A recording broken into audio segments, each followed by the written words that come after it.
Hey, what's up, everybody? Pat here, gratefully recovering alcoholic and addict, just like every day. Guys, please don't forget to subscribe, leave the video a like, drop me a comment, and by all means, share it with anybody you think might get something out of it. How are we all doing today, guys? Another busy day. And they're not all easy. Today, I woke up. Last night, my neck was bothering me. I don't know what I did. I probably pinched a nerve in the gym. This morning, my right knee was bothering me. Didn't really want to get out of bed, to be honest with you, but I had appointments. I get up, said my prayers, did my morning routine, went about my day. I was getting through an appointment. I'm doing a bigger job starting in April, which is going to be tight because then I'm starting a really big job in May. And I got a phone call, a kid doing some demo work that I specifically warned to be careful of something. Called and said, yeah, sure enough, broke a pipe, water's pouring out of the wall. I had to talk him through going down and shutting the water off. Called the owner of the house, let him know what was going on, asked me to shoot over there and take care of it. So I went over and I got that taken care of. It took a couple hours. I had a full day, and so one of the jobs I was gonna do, I put off till tomorrow. And now it might rain tomorrow, snowy, slushy mix, and I have my meeting tomorrow, so I'll pivot accordingly. Like, days can go. I shouldn't say can. Every day things are going to happen. Emergencies come up. Slight injuries, nothing like injured really, but sore. And I'm still be able to go through my day. Another day where I got 100 phone calls, took them all with gratitude. Helped Doug out a lot. Took care of a couple big things there. Met with my recovery advisor, my therapist, and you know what? Again, that's part of my recovery program. And just talking about my recovery program in the middle of being stressed out and trying to figure things out centers me and reminds me of why I'm doing what I'm doing, and then things go great. So then at the end of the day, being Thursday, I turn all my weekly invoices into my friend Doug, and been doing a lot with him, running the show for him this week.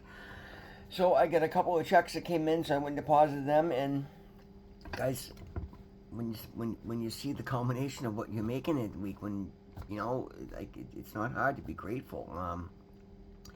All this is because I started working a recovery program, and in the beginning, when I first came into recovery, guys, I had I know, like I said, I talk about this constantly. I had to do a major overhaul. That was one hell of a rude awakening, and it was scary and it was overwhelming. But again, I trusted the process. I surrendered to my higher power, and it's just led to the most beautiful spiritual awakening. And like, I'm so proud of who I am. I love being me. I love being a part of my life today. I love being a part of recovery today. I love being an example of what's possible. I like that I've learned to be efficient and skilled enough that I make it look easy even when it's not. It's a beautiful thing, guys, right? But sometimes you have to face the rude awakening to get to the spiritual awakening. That's the title of the reading today, guys. We're going to talk about that today. From rude awakening to spiritual awakening. When a need arises to admit our powerlessness, we may first look for ways to exert power against it. After exhausting these ways, we begin sharing with others and finding hope. We've sometimes heard it said in our meetings, rude awakenings lead to spiritual awakenings if you do the work. Well, what kind of rude awakenings do we have in recovery? Such an awakening might occur when some undesirable bit of our behavior that we thought was safely hidden away is suddenly revealed for all the world to see. Or our sponsor might provoke such an awakening by informing us that just like everybody else, we have to work the steps if we expect to stay clean and recover. Most of us hate having our covers pulled. We don't like being laid naked in full view. The experience delivers a strong dose of humility. Our first reaction to such a disclosure is usually shock and anger. Yet we recognize the truth when we hear it. What we are having is a rude awakening. Well, such awakenings often disclose barriers that block us from making spiritual progress in our recovery. Once these barriers are exposed, we can work the steps to begin removing them from our lives. We can begin experiencing the healing and serenity that are the preludes to a renewed awakening of the spirit. And then the affirmation is, just for today, I will recognize the rude awakenings I have as opportunities to grow towards spiritual awakenings. And again, That's the program, guys. It's the reason I do these readings, and I follow these steps the way that they're laid out in front of me, because it's exactly, guys, we don't always see the forest for the trees, if you know what I'm saying. Like, sometimes things can be so overwhelming, and there's so much work to be done, we get lost in the shuffle. Follow the steps as they're laid out. Like, you can't worry about what you're gonna do until you figure out what you have going on. You know what I'm saying? Like, you've got to understand where you are, and that's usually what I mean by, for me, at least it was certainly for me. That was the rude awakening. Like, when I was sitting here last year, actually a year and a half ago, and started praying, I started to see just how lost I'd become. I'm not going to get into too many specifics because, again, it's just getting stuck in the mess, but it was very devastating. It was very scary. It was very overwhelming. I did not know how I was going to do it. But because I was praying and I was aligning myself with a higher power, I was starting to be shown. And again, initially it was like, yeah, get off the drugs. And yep, I'm going to do that. I'm going to go get on medically assisted. I'll go see a doctor. I'm going to find a way to do this. And I didn't. I get up every day and kept doing drugs, yet I was still praying for help every day. So God was making me be more aware of what was going on.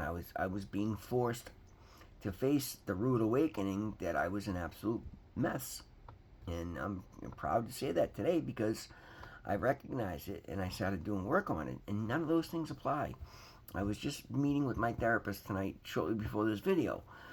And again, he was telling me what an honor it is to work with me, and he loves the fact that, as a matter of fact, he asked me if he could speak, repeat some of the things that I had said to him with other clients. And I'm like, Alex, by all means. I love being an inspiration, and I love being an example of what's possible when you do the work properly. I'm not taking credit for the program. I'm just following it to the best of my ability for once in my life, and suddenly my abilities are expanding, and because those are expanding, my life is expanding. My bank account is expanding. My friend network is expanding. My family is expanding.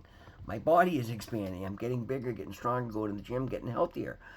My life is expanding in the most beautiful ways, and it's not from anything that I was able to figure out on my own, because on my own, again, we've talked about this over and over again, I did the same things over and over again.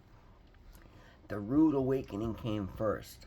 The spiritual awakening that followed, because I actually paid attention and acknowledged the rude awakening, is beautiful, and it has saved my life.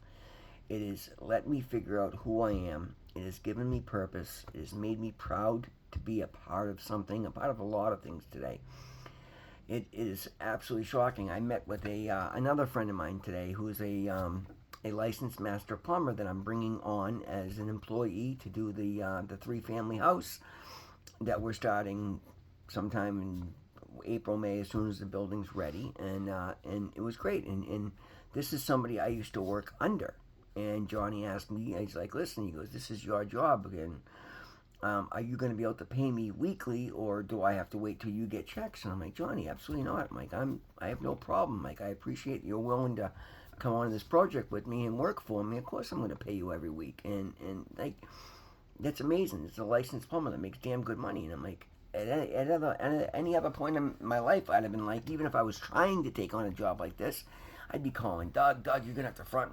No, I can do that today. This program has taught me how to live as an adult, and because I've aligned myself with the good, like every day I get up, I pray to be the best version of myself, and then I go out and take action acting as the best version of myself, and I pay attention to those behaviors, and I see what works and what didn't, what felt good, what I thought I can improve upon, and then I go and make improvements upon it. Like, it's not rocket science. It's not always easy. It requires some serious introspection, being very intentional, a lot of pivoting, a lot of recognizing your triggers, like all the things they teach us to do in early recovery. I've learned to adopt them. And again, that took a lot of work because I had to give up a lot. I had to literally shed everything that didn't serve me, which was everything I was doing, my thoughts, my behaviors, my actions, my friend circles, my life. This new life has cost me the old one. Again, I say it all the time. When I look at it now, I'm like, oh, that was a small price to pay. I mean, you're kidding me? Best thing I ever did was get rid of that. But it was still a lot of work to get there, and I have to acknowledge that. I'm not trying to say anybody should snap your fingers and boom, instant overnight success. But If you do the work, you will get there. If you spend the time and follow a program, be a part of a group, guys. There is strength in numbers. We all know that. Be a part of a recovery network. Like there's just so many different aspects of it that I never thought mattered. That I see how much they matter today, and that's the biggest thing. If you don't know the steps to take, just start looking at everything. Start assuming that everything you did that led to anything had to be wrong or could be better, and just pick the biggest ones first. Obviously, if you're using, stop using. Get into rehab. If you're struggling, you're going back and forth. Go to more meetings. If you're having a hard time with your thoughts and you're not able to meditate, talk to a therapist. Get into recovery. Talk to a pastor in the church. Anybody in your life that you trust, that you know wants better for you. That's not biased and doesn't have skin in the game or wants the best for you. And there's no reason for them to take advantage of you. Right? You've got to be able to recognize these things, guys. I know when I tried these things in the past and I was still hanging out with a bunch of knuckleheads, they didn't want me to succeed. As much as I want to think they did, they didn't. They want to be right where I was because they could take advantage, ride my coattails, or get me to do things for them. So I had to show my higher power I was paying attention, show myself that I mattered more, and walk away from them, right? That freed up, guys. It's still a very lonely existence. I mean, I live here by myself. I don't have a significant other.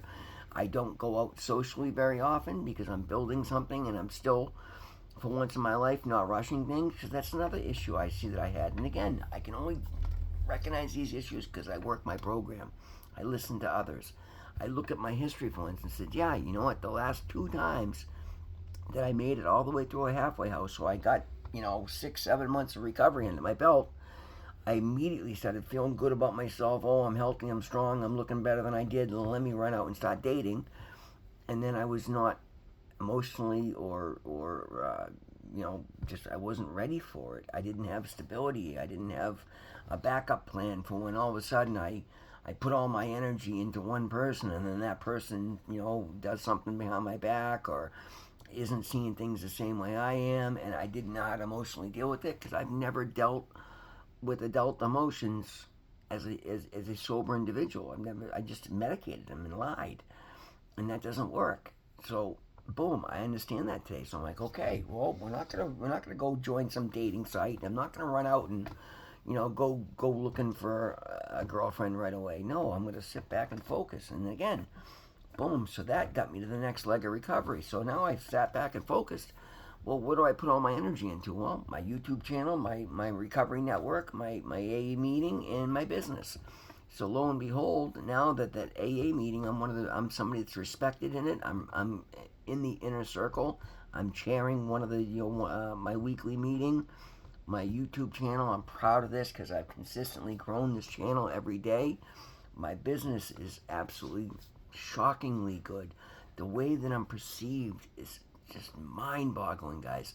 I'm looked at as a trusted professional. I'm a respected plumber, respected heat technician. Right? Like, it's amazing. Like, I'm not going in and hoping customers are going to give me jobs. Now I'm deciding whether I want to take them. I'm learning to charge market value for my work, and therefore, if I get it, the money I'm making is, I'm not going to throw figures, but guys, literally, when I look at what I made the last year, so it was for the year 2024, compared to what I made in 2025, it's like 100-fold more. Like, literally adding decimal points to it. That's crazy. And I made decent money. I more than a lot of people make in recovery. I mean, in active addiction. And again, it's not about that, but that is a great benchmark for my business. The letters and advertisements I get in the mail every day telling me I'm in platinum status and I'm pre-approved for this and that. People are dying to lend me money or this, but I don't need that today. I've got more money than they want to lend me in the bank, and that's giving me an opportunity to own a house. You think I'm getting letters now? Wait till I have $1 million in equity in a home. Then they'll want to lend me stuff. And I can do that today, and I know I can. It's no longer a pipe dream. I literally almost pulled the trigger on $1 million property last week, but we found out it wasn't. There was things to do with nothing to do with my end if it wasn't the right property. And again, because I work my program, I didn't just buy a property before I found out that the third apartment was illegal, and then I can't, I'm going to lose 1/3 of what I thought in the market value when we're done the project. I'm able to sit back and not just rush to judgment, because again, I see that was one of my triggers in addiction. I'd see a little glimmer of hope and I'd throw everything at it before I did my due diligence to see whether it actually made sense or not. Like, these are all things I've learned by applying these principles in all areas of my life. By, just doing the work. Like, that's at the end of the day. I remember when I first got in early on, I was offered the ability to sign up for the raft. Massachusetts help with back rent, and I was severely in debt at that point, and I just quit my job, and I'm like, oh, this would be great. But again, I didn't believe for a second I was going to get it, because I never got anything. I didn't get a stimulus check during COVID because of all the nonsense I had going on, and I back then was blaming everything but me. Like, they were handing checks out to anybody and everybody, and I couldn't get one because I didn't follow things through. I hadn't dotted an I across a T in 20 years. So when I first did it, sure enough, they denied me. And again, usually that was it. Boom, I'd walk away. Nope, not going to get it. No, I actually read it all the way through, and they denied me because I didn't fill out the paperwork properly. Okay, no problem. They gave me a chance to do it again. I did it again, and again, was not denied, but was put on hold, and it required a lot. And it took me about 6 weeks of going back and tweaking this and fixing this and doing this and going back and then working with somebody else. But I followed it through, and then lo and behold, I got the $7,000 check to help me with back rent. Boom, caught me up right as I'm starting to think about the business, and now I got a little cushion. Like, it's amazing, guys. I learned the value of follow through by applying these principles in other areas of my life. This is how you build a life, guys. The program will give you the answers, but they're not going to tell you how to do it. You've got to seek it out, apply it to your life, figure out how it makes sense in your particular situation, so you do have to do the work. This is an action program. We give you the information, then you go take the action. You pray, you meditate, you pray for questions, you meditate for answers, and then you go take actions, showing you're paying attention. Guys, if you do the work, just like the program says, before you're halfway, we'll be amazed before we're halfway through. I'm nowhere near halfway through, and boy, am I amazed. I've been amazed since day one because I fully surrendered. I gave myself to this program. I remembered back to the days where I was sitting in a program or rehab and saw the guy that came in that just got the recovery bug, and he's put this life together, and they're buying houses and got a nice car and this, that. And I was said, how do you get to be him? Why can't that be me? And I meditated on it, and I woke up and said, because I don't do it. I don't give myself over. I don't go after it. So I said, okay, I'm going to go after it. I'm going to give this thing everything I have, every day, day in, day out. I'm going to try to give this all I have. Guys, over 14 months, it's become my baseline. And suddenly, my whole disposition is better because I've learned to look things through and see the good in things, because I trained my brain to see that. It didn't just happen. It took shutting off my TV for, 14 months so far, reading Bible, listening to gospel, looking for people that are upbeat, and just being very intentional about what I take into my energy. Not paying attention to the news, not listening to biased bullshit, not getting involved in political arguments, because I can't do anything about that at the moment. But if I build myself to a point that I've got some sort of, a business behind me that can make a difference, then I'll apply it. But I focus on what I can do, not worried about what I can't do, not worried about what I think I should do, but what I can do, what's in my hands right now, what's in front of me right now, what opportunities do I have. Don't piss and moan about what I've lost. What I lost. I gave it away. I threw it away. I stomped on it and set it on fire and shot it and fucking pissed on it. Okay? That's over and done with. What do I have in my hand? What can I work with today? And I go out and I do the very best with what I can. I understand that every job I do is my name on it. So I do every job I do to the best of my ability. If I make a mistake, I correct it. If it costs me the profit of the job, fine, because when I walk away, that's a happy customer that's referring me to somebody else. And all of a sudden, my word's getting around. I was doing an estimate for a Somerville police officer today. And again, not because she's just a friend of a friend, and she knows my history, and she knows my work. And she was thrilled when I walked in. The 7 of us walked in, and she was happiest to see me, a guy that's been to prison 15 fucking times, in her kitchen, because she knows what I'm doing. My history doesn't define me. What I do today defines me. What I do from here going forward is my legacy, and that's what matters. Guys, it's getting long. I'm going to leave it at that. Thank you so much for being here with me. Always remember, God loves you. I love you. We'll see you in the next one.